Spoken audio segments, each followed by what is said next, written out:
Guys, selamat hari Minggu. Kami membahas tentang kehidupan. Dan satu persatu ada di samping saya Dr. Jamalum Sinambela.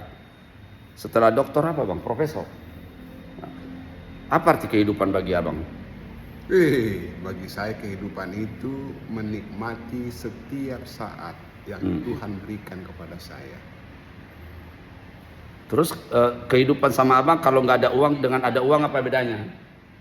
Kalau ada uang bisa beli makan lebih enak. Kalau nggak ada uang makan yang enak. Tapi uang bisa mempengaruhi iman atau tidak? Menurut saya bisa.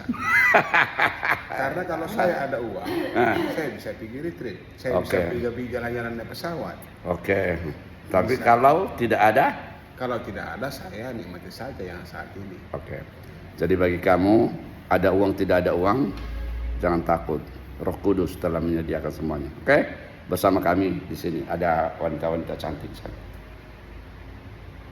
Hai, dia dong.